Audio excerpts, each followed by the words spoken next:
Hey guys, Theron Asbury again with Revital Outdoors, bring you another exciting podcast. Tonight we're going to be talking to Mike Lowry.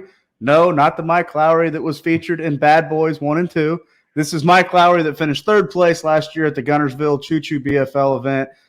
Phenomenal angler. He's got a really stellar career. Still young in his career, but he came up through the college fishing days through Major League Fishing and then transformed. Now he's fishing the BFLs in the Choo Choo division. He's a two-time top 10 finisher in points. He's gone to regionals. Phenomenal career, but he's going to be fishing the Lake Guntersville event in a few weeks. But last year, he got third place, as we mentioned. So we're going to talk to him today about that a little bit, about the tournament coming up, what he suspects is going to be happening.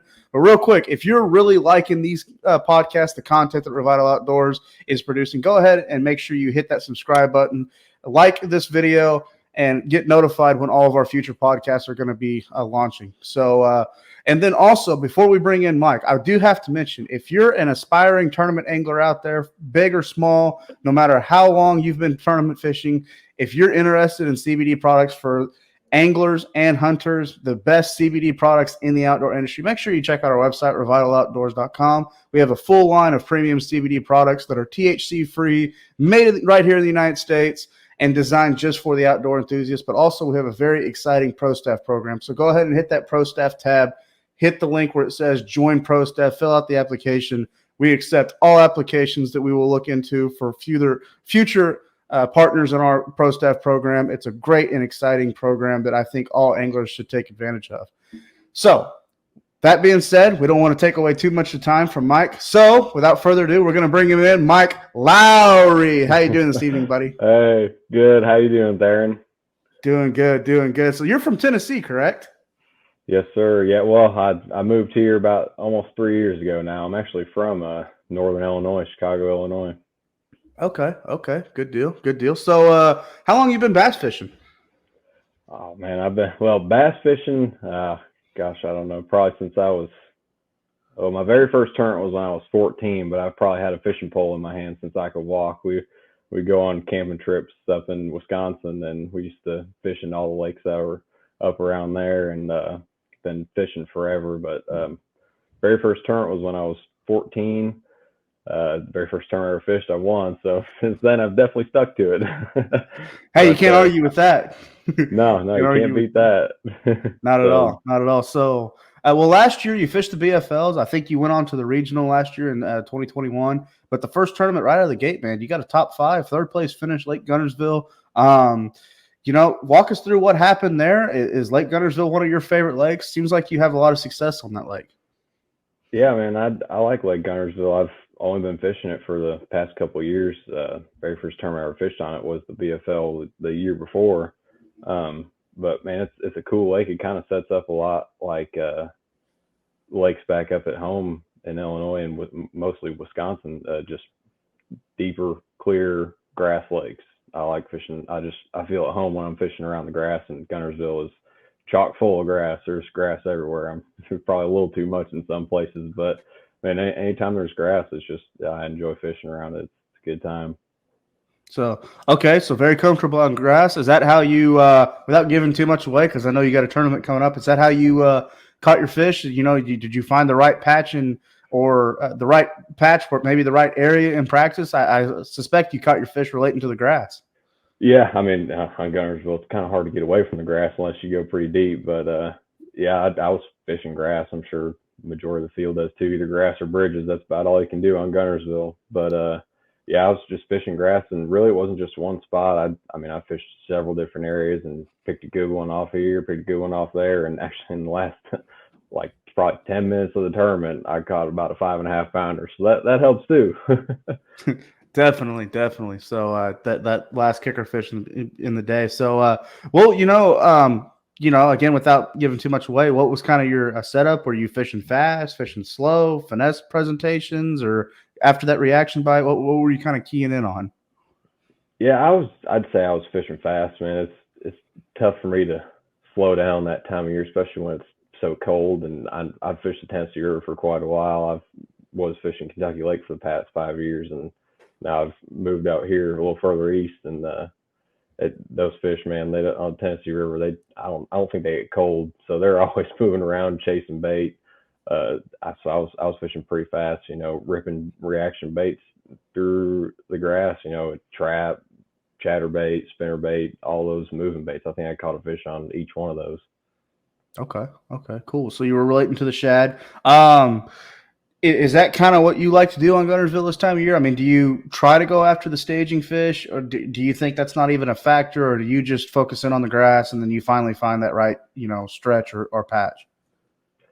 Yeah, staging fish is kind of always tough for me to tell if they're, staging for pre-spawn or if they're in their winter holes, because sometimes those fish, I mean, winter holes, you tend to think they're probably pretty deep, but a lot of these fish will stage in, 5 foot, and that's deep to them. So usually on Guntersville, if you're any less than 5 foot, you're in grass. If you're any less than 10 foot, a lot of times you're in grass. So really it's just moving around the grass a lot and, trying to find places where there's different mixtures of grass and, just finding that right mixture and really moving around.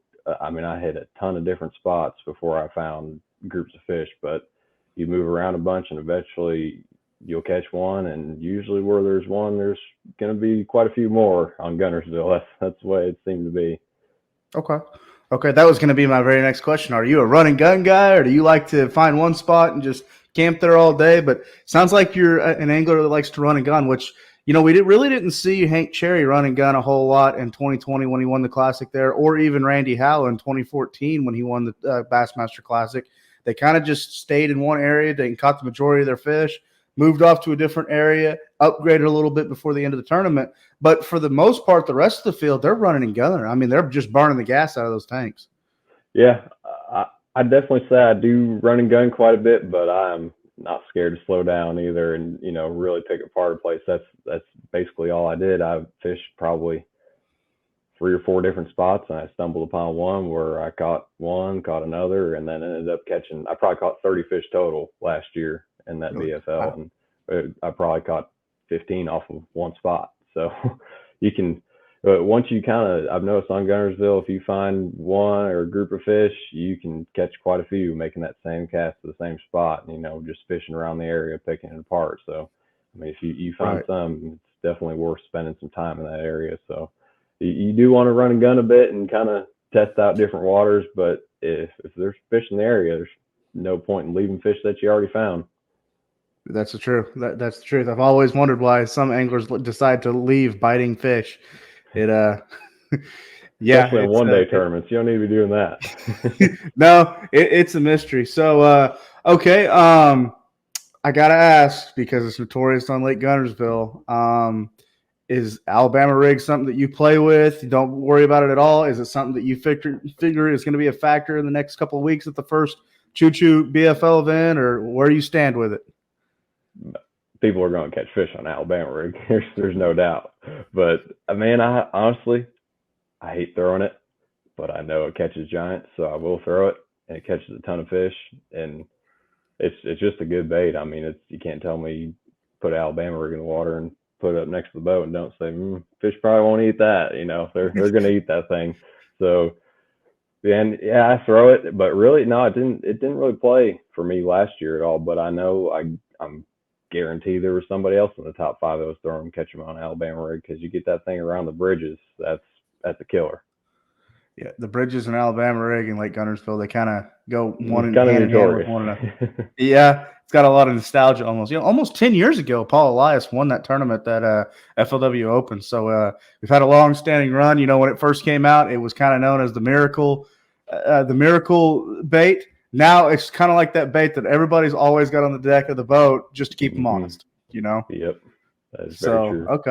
Okay. So, well, here's a good question. How often do you get to Guntersville? Like, I mean, I know you say you just started kind of fishing the last couple of years, but how many trips a year do you think you take on it? So I live 15 minutes from Chester Frost Boat Ramp on Chickamauga. So I fish Chickamauga quite a bit, but Guntersville is only about an hour and a half down the road. So I fish all the Choo Choo BFLs, and they go to Guntersville about 3 times a year. So right. I'm there practicing the weekends before, and then I'm obviously there for the tournaments. So I'd say I go 10, 12 times a year, but honestly, I wish more.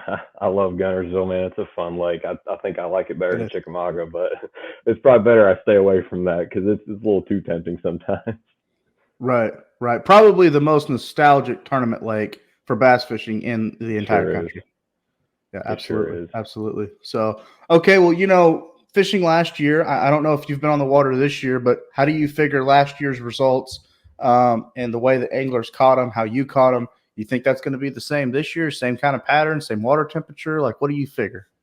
Yeah, I think it'll be pretty consistent. As far as I remember, last year it was about as cold as it's been about the past week. It was a pretty warm late fall and early winter, so I'm sure that will be and make things a little different. But the past week or two, it's been pretty cold. We've had quite a bit of snow actually down here, and Really? last year it was the same thing. I remember last year it was, I think the high on the day of the tournament was about like 45. And actually, I remember the week after that, the Toyota Series. I remember one morning they were launching. I was wishing I was fishing that one, but instead I was working. But it was 14 degrees when they took off, so I'm glad I wasn't fishing that at that point. But it'll be cold. I think it will set up pretty much the same. Those fish will be in their winter patterns.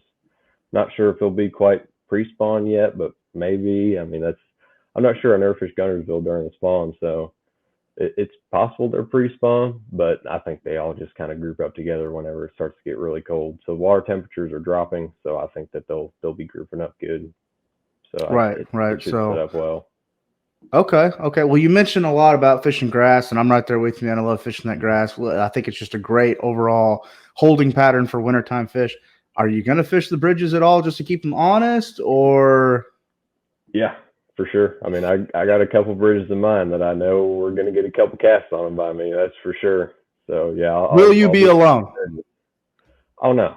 I don't know if you ever fished Guntersville before, but you're never alone. There's No, always somebody close by. I've fished Guntersville twice in my career, and both times where there was a copious amount of tournament anglers on it, but also a bunch of locals on there as well. And it just takes that one boat to make those fish fire. And God bless the locals on Lake Guntersville. The fishing is free for everybody, and I don't get upset about this. I don't, because I want to see everyone go out and have a good day, but it doesn't take long before you see a couple of the locals pulling rods out of rod lockers and chunking Yep. and winding at them. Oh, So they're good at that bent rod pattern. yeah, it just happened. So okay, well, moving forward, I want to, since you were a college angler, the whole aspect and mindset behind team tournaments and working together, changing up patterns and all that. Just kind of branching out a little bit. What do you think a co-angler is going to need to do to be successful in this tournament coming up? uh, Man, that's a good question. With the whole co-angler thing, I'd still feel like I'm fishing college tournaments. I'm always trying to help my co-angler out and wanting them at times to throw different baits so we can figure something out together. But if I'm catching them, I'm telling them you need to tie this on.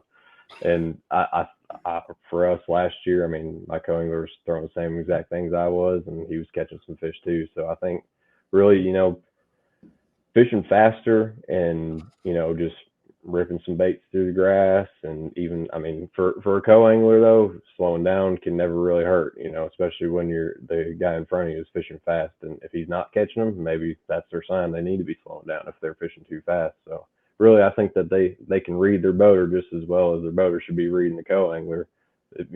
Doing two different things can help you figure out a pattern much faster. Right, right.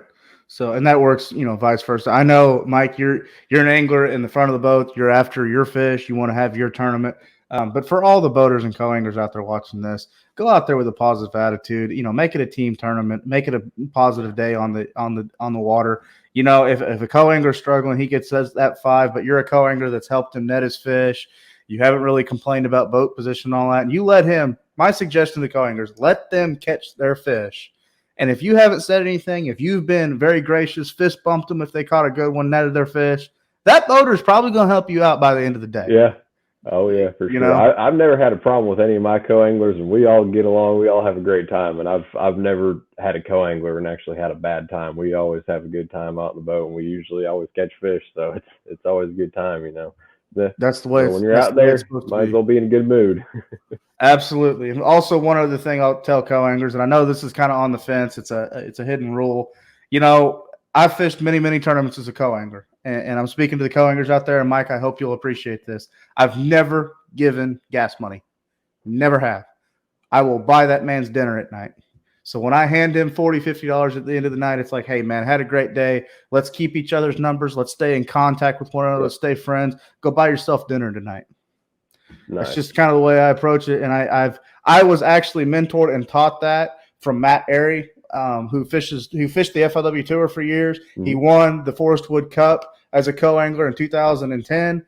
And then he developed his skills under the boater side on the FLW Tour. Now he fishes the Bassmaster Elite Series. And he kind of told me that, as well as Stetson Blaylock, who, again, was Angler of the Year in the as a co-angler on the FLW Tour. As they always said, you don't have to give gas money. Think about something different. Even if it's just thank you and you say nothing else and you give $40, $50. But I always like buying the man dinner because, if you think about it, that's a nice steak at the steakhouse, a cold beer at the end of the night. And I think co-anglers, they can meet some of their best friends in the fishing community as fishing as a co-angler. And it just takes that one little step to make sure that happens. But also think about it. It's a team effort, Think about it. Don't ever fish against your boater. That is that will end very badly. But yeah, so it's really interesting. Major League Fishing, they really they appreciate co-anglers, and it works for itself because some of my best friends have come from fishing as a co-angler, and it sounds like you've had some really great co-anglers yourself. So great program, great learning opportunity as well. So for sure. So, well, Mike, it's been an honor being on here. I know we kind of were quick, but you were very informative to what's going on at Lake Guntersville. But I want to give you the chance to thank any of your friends, your family, any of your sponsors, anybody that helps you fish tournaments today. Mike, this is your time. All right, cool. Well, first and foremost, I want to thank my fiance for, just being the support she is. I would not be able to do any of this without her. We're getting married this May, and she's letting me fish the BFL. Oh, thank you. She's letting me fish the BFL the day before our wedding. So I got pretty lucky with that one. Yeah. Right before the rehearsal there, I'll be fishing the tournament on Guntersville. So I'm very God bless her. That's what I'm saying, man. That's the best catch of my life for sure. But I also like to shout out, my parents, my family, my friends, all of them. I wouldn't be able to do it without their support either. Good buddy, Brian Backa at Southeast Tackle. Man, I probably wouldn't have done very good in that tournament last year because he does all of my reel maintenance. I have a bunch of reels that I'm pretty hard on my stuff. I use my stuff quite a bit, and he's had to replace I don't know how many different parts on my reels. But without him, he fixes all, puts new guides on my rods and everything. Without him, my equipment would not be in tip-top shape. And he also makes a bunch of plastics. He makes a bunch of hard baits, does custom painting. You only need to check him out, Southeast Tackle. And then I got some other buddies at Lake Outdoors. He actually hooked me up with a couple of baits that I caught a bunch of fish on last year. A couple red traps, a couple just red traps and chatterbait. That's all I'll say. But he definitely hooked me up. He brought me some that morning during the tournament. He fishes on the co-angler side, so dedication. Helped me I out love there. Yes, sir. Yep. But that's who I like to thank, man. I appreciate you having me on here. It's been an honor. Absolutely. And for all the anglers out there watching or just avid anglers, please support these local bait companies or tackle shops or anybody that helps us from the BFL level all the way up to the Bass Pro Tour, Bassmaster Elite Series. We're all in this together, and it all takes the support of giving back to those shops that try to help us anglers out there catch more fish. So please support the local bait shops, tackle companies. Find them on Facebook. It's just a great all around. It helps our industry, and it helps more people getting out there fishing. And fishing is the greatest sport on earth. And for all the moms and dads out there that are watching this, I'll be the first to tell you, if you teach your kids how to fish, they'll never have money to get themselves in trouble. So get them out there. True. Definitely kept me from getting in trouble, that's for sure. That's a fact. So, well, Mike, it's been an honor to be on here with you. Thank you for taking the time. Congratulations last year, top 10 finish, or top 5 finish, actually, 3rd place in the Guntersville Choo Choo BFL event. And, man, I hope we're talking to you in a few weeks because you have another very successful tournament after the first the one this year for 2022. Yeah, man, I hope so too. And I'm fishing that BFL on Chickamauga on the 29th too. So hopefully I'll be here for 2. That'd be pretty cool. That'd be awesome. We'd love to have you. So, well, Mike, thank you for taking time out of your day. Thank that fiance for us. And, buddy, good luck this year. We'll talk to you soon. I appreciate it, Theron. Thanks for having me. Thank you. All right, guys, that's going to wrap up another exciting podcast. Again, that was Mike Lowry, finished 3rd place last year in the first Choo Choo event for 2021. Sounds like he's going to be on to a very exciting pattern, going to have a good tournament this coming year in 2022. So, again, thank you to all the anglers that have been featured on our podcast. We're very, very excited to bring this podcast from Revital Outdoors. And all we ask, again, is check out Revital Outdoors on our website, revitaloutdoors.com. A full line of premium CBD products for all the dedicated anglers out there to help you with those aches and sorenesses of being out there on the water, help you sleep better at night. THC free, 100% made in the United States. It's a great product. From all of us at Revital Outdoors, I'm Theron Asbury. Thank you for joining us on this podcast, and we will talk to you soon.